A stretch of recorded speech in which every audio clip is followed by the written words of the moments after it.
Hey, my name's TC Burr. Welcome to Yet, a podcast created to encourage you to get your goal or idea out of your head and into reality.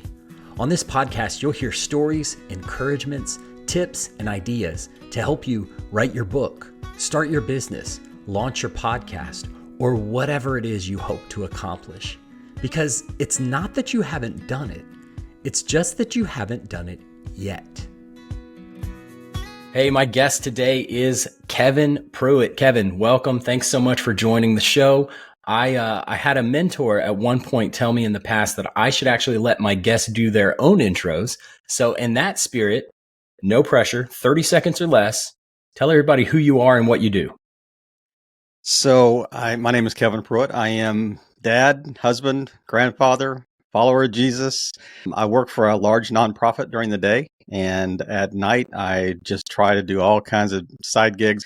I'm a serial entrepreneur, so I like to start things and then let other people take them. So let's start with that serial entrepreneur, because I've known you for several years, and throughout that time, one of the things that I've always just thought when I think about Kevin, one of the first things that comes to mind is like, man, he's just out there doing stuff. Like you got books, you got podcasts, you got all these kind of things that you've got these different streams where you're working on different things. Is that something that you kind of have you always had that kind of entrepreneurial spirit? Is it something that's grown over the years? Or talk a little bit about how you came to realize or kind of grow into who you are and with all of that stuff. So I look back at my family heritage. I mean, they were entrepreneurs. I mean, my father was an insurance agent. My grandfathers ran grocery store chains. I mean, it's one of those interesting things that is it nature or nurture? I think, frankly, I was born with a little bit of a entrepreneur DNA in me anyway. Yeah. I mean, selling candy at school to other kids. I was, I had a paper route that I ran. I sold candy bars door to door. Started working retail when I was 15. I mean, it's always been in my blood. If you ask me what I was going to do when I was young, I'm gonna go into business. If I don't coach, which my father actually thought I was going to do. Okay. Then if I didn't coach sports, I was going to go into business. So I didn't think medical school. I didn't want to be an attorney. Didn't want to be a scientist. Astronaut. Nothing like that. I wanted to go into business. That's awesome. So it's always been in my DNA. It's always been there. Was there kind of ever like a catalytic moment that you would point to in your upbringing or in your adulthood where you could say, this is where, it's always been there, but this is where it really kind of cranked up the heat and I really started running? Or has it just always been that constant kind of flow in the background no matter what? So this is going to be a little bit of a contradictory answer. So every job that I've had for the last 25 years was not as an entrepreneur. So it's interesting because that's how I felt like I was wired inside, but that door just didn't open, or I was offered something else and just seemed like the thing I was supposed to take that, the Lord was leading me to do. So it's interesting, but even in those roles, I mean, I don't know if you've ever heard the term intrapreneur versus entrepreneur. It's like people that are in, say, the corporate world that have an entrepreneurial bent to them. So they're always trying to start things within the company itself. And that's me to a T. I've always been that way. Okay. So that's funny. I've never heard that term before, but I think that describes me as well. So I work for I work for a huge corporation, but I'm always the guy who's like, hey, let's try this. What if we did this? I know that's not what we normally do here, but so this is actually my first personal, kind of side gig podcast, but I actually started up a podcast at my work, which was something that nobody on my team even thought we could do. But I kind of am the same way where I've got a little bit of that, but it's always been within that context of, no, you work for a company. This is what you do. Did you ever, when you're working these jobs, did you ever kind of feel like a fish out of water, or did it take you a while to discover that you have the freedom to do that intrapreneurial thing? Or talk a little bit about how that evolution came for you. So I probably have been blessed over my entire career. So I've always worked with people that tended to give me a little bit of freedom to, the job kind of morphed around who I was. Oh, that's instead awesome. of me having to, kind of adhere and fit to the confines of the job. But for about 20 years, we lived overseas, and we were in a situation where I was not able to kind of express that entrepreneurial gene because, the requirements of that role said, you are all in on this one. There is no side gig, opportunity here. And we were fine with that because, we had committed to that. But sure, when we came back to the States in, 2012, 2013, those restrictions were not quite the same. And I thought, this is the time. I'm getting older. I've got a little time in the evenings and weekends, and let's let those wings spread a little bit. Well, it's so encouraging to hear that you're talking about the people that you work with, your leadership, always kind of supportive of like, hey, this is something you want to do. This is an angle that you want to approach the job. Right. Feel you have the freedom to do that, which is awesome. I know, some people, I have that as well, but not everybody has that. So that's so valuable to have. I think you have to earn that a little bit too. For sure. You've got to do well enough. You've got to do a good enough job at what they're asking you to do to enable them to have the freedom to give you that space. Yeah. So it's not a demanded thing. It's an earned thing. Okay. So you've talked a little bit about kind of, you've got a lot of kind of streams of side things or, entrepreneurial thing, whatever you want to call it. Talk a little bit about kind of some of those, or if there's maybe one or two like big things you're working on right now that you're most excited about. What are those things? So I mentioned earlier when we came back to the States, 2012, 2013, I started looking in, different areas, and I love the idea of podcasts, and that was just starting to get a little traction. So I was listening to business startup podcasts, like side gig podcasts and all in tech startups, anything that it kind of in that space. So I was listening to the content so much that it was like I was listening to it faster than they could create good content because there's not like thousands of great podcasts out there. There's a handful, Sure. So, and there was this one in particular called Entrepreneur on Fire. And I would listen to that. And the guy just asked his guests the same 5 or 6 questions every time. I thought, I can do that.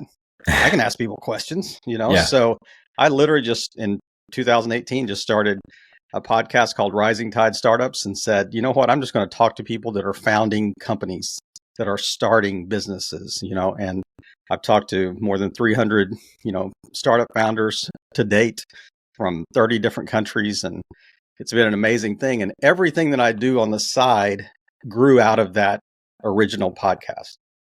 So the network, awesome. The community, the ideas, everything grew out of that. And I didn't make a dime off that, but everything I've made on the side originated from that podcast. All started with the podcast. That's cool. So you said you started in 2018, is that right? Yeah. And you've had January 1. Oh, that's awesome. So we're going to launch this one on January 1 too, which I think that's a great time to start talking about. This one's all about goals and ideas and things that haven't kind of come to fruition yet. And what a great time to start something new, right? So I love that. So, and you've said you've had 300 plus people come on. So how do you get that network of, people to come? So I'm starting, for example, with just people that I know in my personal network. So coworkers, people from church, neighbors. But how did you build, like, I don't have 300 people on my list yet. How did you get there? So we didn't start with 300. I started with 3, Nice. So the first people that I interviewed were people that I knew, or they were recommended by guests that I interviewed. So sure. Yeah. Everybody that came on, I would say, hey, I appreciate you coming on. Do you have somebody else that you think kind of fits this space that we could reach out to, that you could introduce me to? Yeah. Make that introduction. And then after, I would say, right at the year point, and I started reaching out to people on LinkedIn as well. So I would target specific industries and just making sure that they were the founder or the CEO. So I would reach out on LinkedIn and say, hey, I've got a podcast. People love to talk about their thing. Whatever their thing is, they like to talk about it. So give them an opportunity to share that. But then booking services started reaching out to me. And they said, hey, we've heard your podcast. We had guests. Here are other guests that would love to come on the podcast. So since then, since early 2019, I have a lot more suggestions than I can ever, accommodate on the podcast. So that's worked out really well. That's awesome. That's awesome. So it took about a year, if I heard correctly, to kind of turn that corner between you're like reaching out for people to like now people are reaching out to you to come. That's awesome. Right. That's awesome, man. So I don't know if there was embedded in that little blip. I don't know if there was an offer to refer people to this podcast, but I'm going to assume that it was. And so after the show, I will ping you for that. Absolutely. One of the things, so on that note, so Kevin, I don't know if you know this, but you have been a major kind of inspiration for me to get going on this. You've been a mentor, a coach, an encourager, and you're not afraid to push back. But one of the things that I love most about you is you don't have a kind of scarcity mentality when it comes to this stuff. And I think that has been such an incredible thing because I'm not doing exactly what you're doing. But there's some overlap, right? Like I'm looking for people who are just getting started or who may be thinking about getting started with something. And it doesn't have to be a business. It could be writing a book or starting their own podcast or getting in shape or whatever. But there's definitely some overlap. So when I first kind of broached this idea with you, you didn't say, hey, back off, buddy. This is kind of my thing. You said, hey, that sounds great. And here's some ideas. Here's some tips. Here's some things you might consider. So is that something like, does that kind of come part and parcel with the entrepreneurial gene, or is that something that you've had to grow into over the years too? You know, I try to learn from people that I listen to as well. And so I've had so many people that I've either interviewed or just encountered, like watched a video clip somewhere that keep reminding us there are 7.4 billion people on this planet. Yes. You know, I mean, if you've got a scarcity, if you think that the competition is going to overlap in your space, you know, you're not looking at the market with wide enough eyes. And the whole idea that, and they also talk about niching down. So it's not just a matter of looking at 7.4 billion people. It's like, who is the 1,000 people that you need to target that are in your specific niche, that are in, you know, that Venn diagram that says, what do I love to do? What am I good at? And what will people pay me to do? You know, where is that overlap? And the key space in that, I mean, they're all three key, but I think the biggest one is, are you passionate about it? Yeah. Because there's going to be a point, you know, Seth Godin calls it the dip, you know, where you, I think in Pilgrim's Progress, it's the slough of despond, you know, you're going to be in that valley somewhere and you're going to go, I don't feel like getting up. I don't feel like doing this. I don't want to, you know, but if it's something you're passionate about, you'll take that extra step and stay in the game. That's so important. Yeah, that's so important. That's a great, so it's actually part of the reason why I named this podcast Yet, because yet is such a powerful pivot word in it. Like think about it. It changes the complexion of an entire thought or idea. So like I could say, hey, I haven't written my book, which, you know, but then you add the word yet to that. And now all of a sudden there's full of hope and promise and expectation that that's going to happen. So it's not like this perpetual putting off of the thing that I want to do, but it's a promise that I'm making to myself that I'm going to do the work and take the steps and do it. But also, I also kind of had in mind a little bit of a double meaning of like, hey, you're going to face challenges. There's going to come a point when you're doing your thing and it just becomes tedious. You don't see the results right away. And so, you know, the sentence that I had in mind is, man, I've faced a lot of challenges, but then you add the word yet, like yet I persevered, yet I kept going. And so I love that you talked about that, because you're right, man. Like at the end of the day, if you don't have an enthusiasm and excitement for the thing that you're doing, the challenges are going to be enough to crush it. So, you're just selling widgets. Then you're just selling stuff, you know, just schlepping, you know, your product. But I love your branding on your new podcast. And the thing that you just said just kind of struck a chord in me is that it's, you know, that's such a key word. Yet is such a key word. It's not only, you know, it's not yet, you know, it's coming or whatever. That is actually a declaration of intent. Yes. Yeah. You know, what a strong statement. I haven't written my book yet. Yet means, but I am going to. That's it. But I will, you know, so I just want to applaud your approach there. That's really good. Really awesome. Good. Yeah. Well, thanks. I had a list of like 75 potential names, and this is the one that we landed on. So I appreciate that. Hey, listeners. Are you in search of a simple and sustainable approach to kickstart your wellness journey? Are you overwhelmed by all the different options for wellness and fitness programs and you're not interested in counting calories or saying goodbye to your favorite foods. If that's you, you need to meet my friend Carrie. She runs a virtual wellness community, and she wants to connect with you personally, understand your unique goals, and then plug you into tools and resources to help you reach your fitness and wellness milestones. Right now, she's offering a special for listeners of the Yet podcast.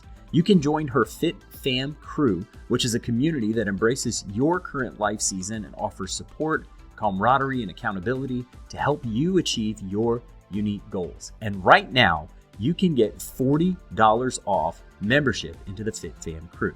So if you're ready to embark on this journey with Carrie and others, reach out to her on Instagram. It's Carrie_made4more. That's CARRIE_made, the number 4, and the word more, and use the promo code YET to get this offer. Until January 31st, 2024, Yet listeners are going to get $40 off. Plus, when you buy 1 year, you'll get another year completely free. This includes access to Carrie's personal accountability group, a month's supply of supplements, meal plans, and access to over 8,000 programs, and even more. To snag this offer today, contact Carrie_made4more on Instagram and use promo code YET. Back to the show. Kevin, so one of the goals that I have with this podcast is I want to encourage people who are maybe just starting out. So one of the things that has always been interesting to me is think about those times in my life where someone has said or done something super encouraging to me. So I'm curious, from your perspective, what's the most encouraging thing that somebody else has ever said to you? So this is such a great question. I remember I was in Ethiopia with my boss over that whole region. Okay. And he and I just took a quick walk. It was during a meeting, and we just had a break, and we just took a walk down a little dirt road there. And he just turned to me, and it was very simple, but he looked at me and he said, "Kevin, you are a friend maker." Wow. And I thought, I'll start crying right now thinking about it. I'm thinking, what an incredibly encouraging thing to say to somebody about, who doesn't want to be a friend maker? Yeah. Who doesn't want to say, you know what, this is the vibe that I want to give off when I encounter people, when I network with them, when I build community with them, when when we struggle together, I want to be known as a friend maker. And, wow. For him to say that, somebody I highly respected to say that to me, that was a big deal. That's awesome. Well, man, yeah, what an encouragement. And brother, having known you for a decade, I can affirm that. You really are. That, and man, I can imagine something like that, man. That just puts wind under your wings, man. Like, no doubt about it. Oh, man, that's awesome. Thank you so much for sharing that. That is really good. I appreciate that. Yep. Yeah. Talk about it, as you've kind of been in this entrepreneurial world really your whole life. But specifically with the podcast over the last, 5-6 years, what are some of the key traits that the people who are doing these amazing things have in common? Like, if you could think about all the people that you've talked to, your experience, like, are there 5 or 6, like, hey, everybody I've talked to does this or has this type of personality? Or is it just kind of a mix of all different types of folks across the board? That's a great question. I think that there's no prototype, so to speak. You can't see them walking down the street and go, that's it. That's the person.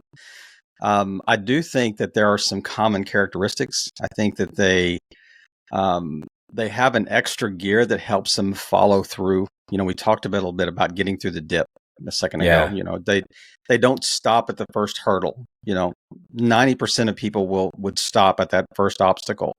The first time something doesn't work, and they don't see it as failure. They see it as a pivot. And that's a completely different mindset. I'm adjusting, I'm learning, I'm failing forward, so to speak. I think the other one that is important is you're always going to need help. So how can you start adding value to other people before you ask them for something? How can you offer to help before you need help? Does that make sense? It does. Yeah. So Awesome. those are two pretty key, I think, fail forward, keep going, and then just really just add value. Try to add value before you ask for it. That's great. So as you think about, and you can answer this either podcast specific or just kind of the broader like entrepreneurial like goal, whatever. What are some mistakes that you see that are common that people make when they're first starting out specifically? Because that's kind of the focus of what I'm doing with this podcast is people who are kind of just dipping their toe in, or maybe they've made a little bit of progress, but they haven't reached the top of the mountain yet. What are some of the key mistakes that you've seen people make along the way? So it really is unrealistic expectations. So if you expect this thing to work 100% right off the bat, it's that upward, right hockey stick growth pattern trend that you think is going to happen. There's certainly going to be issues. There's certainly going to be obstacles. There's certainly going to be setbacks. And I think they quit too soon. I think they quit instead of persevering through that. Yeah. The other big one, and I ask this question on my podcast a lot to people, what have you learned? What would be helpful to, other founders or whatever? Often they talk about they built a service or a product based on their own need or based on what they thought was a great product or service and had no product market research, no product market fit. Sure. It might have been a great product, but there's no market for it, or it's the wrong timing. If you did an AI bot startup 5 years ago, it would have been too early. That's right. So you have to, the timing's key, the market's key. You have to identify that and get research, get feedback before you go all in on something. So those two things I think are big. That's awesome. I think that'll be super helpful for our listeners. So thanks for that. So you're doing the Rising Tide podcast. You've been doing it for several years. Is this something? And actually, so the perseverance that you just touched on, I think I saw on one of your early social media posts about some stat about the number of podcasts that kind of mail it in after a short period of time. So that kind of speaks to what you were saying, and I appreciate the longevity and the endurance. How long are you going to keep doing the podcast? Like, have you reached your goal? Is this a thing that's going to continue in the foreseeable future, or what are your plans? I guess another way to ask is like, what's next for you? So I just started in August. From January 1, 2018, it was a weekly podcast, and if you've ever tried to do something every week, that takes some, you got to have a little character in there. You got to have a little perseverance, and you're gonna have a published date come up and no guest, and you'd be scrambling and calling people on the phone that day and say, "Can we talk over lunch?" Type thing. The thing that was the tipping point was I just love the community. I love the people that because I stay connected to them. We're connected on LinkedIn. We message back and forth. If I see two former guests that have some need in common, or one can provide the solution to another one, I immediately connect them together. So awesome. And not a penny. I mean, this is pro bono. That podcast pays nothing. I just love the space. But like I said, everything else is built from that. So I did notice that I would interview like founders, and they would go on dozens of podcasts and be asked the same questions. And so the only thing they were leveraging were podcast audiences. Just the different audiences every time. But podcasts generally don't have huge listener numbers. Right. I mean, it's a very small percentage that have, 10,000 listeners, a month. So I started asking founders, what if you had a chance to go deeper? What if you had a chance to be the guest on your own podcast twice a month, and then out of that, with a transcript, you can write a book. You can have content for social media. You can become an authority in your industry. You can share this content on a blog or write articles out of it or whatever. And that started resonating with founders. So that's where the monetary side came in. Okay. So I also do that through a company called Podbrand Media. And that is where I do podcasts for companies, individuals, brands, so they awesome. can be the guest, or we interview their potential key clients. Yeah. And it's a lead generation strategy. It's not like bait and switch, because it's great content in a vertical. But if there's a connection, if there's an opportunity to do a joint venture or to work together, then we have a warm connection after the podcast interviews. So that's working really well too. I love the idea of community that you talked about. And that's actually one of my 3 stated goals when I set out to do this podcast. I want to first encourage the people who have always had this idea but haven't done it. Right. I want to amplify stories of people like you who are in the fight doing awesome things. And I want to build a community where we can bounce ideas off of one another, encourage one another. I have this picture in my mind of like a year, 2 years from now, I'm hosting a live event where former guests can all get together. We've got a guest speaker. My friend who's got a catering business is going to cater the event. Like I just have this picture in my mind of like literally physically bringing everybody together. And it's that same thing where like, oh, you need t-shirts? I got a t-shirt girl. Let me introduce you to Danielle, right? Like that kind of thing. And I just love that, man. Like there's so much creativity, so much ingenuity, so much good work out there that people are doing. Yep. And most of the people that I've talked to are more than willing to add value and help out. So I just love that community aspect of it too. All right. Well, Kevin, we're running out of time here. So I have a couple of questions before we wrap up. This has been awesome. First question. If someone came to you and had an idea, maybe they want to do a podcast, maybe they have a business idea, whatever it is, they want to do something, but it's a big, like one of the big, hairy, audacious goals. That's like, it's like looking up at the top of a mountain peak. How do I ever get there? What advice would you give that person who's just starting out? Maybe they've got tons of energy and they're a little fuzzy on the details, but they see the destination and they want to get there. What's the advice you would give to that person? I think back at a conversation you and I had at a Chick-fil-A, that earlier this year that said, you said, I've got a whiteboard full of sticky notes. And I said, okay, go home and find the top 3. Yes, I love that. Narrow down, just continue to narrow down. Another thing is you've got to reverse engineer. So if you know what the goal is that you're trying to achieve, reverse engineer small steps, small incremental, like micro goals or micro strategies or tactics or whatever that are going to get you to that, because you're not going to go from A to Z. You're going to go from A to B. You may go from B to D, but these are going to be small steps in the same direction. And I think that's where the perseverance comes in. And you can also see it's easier to measure growth and be encouraged by that growth if you have smaller steps that you're trying to achieve.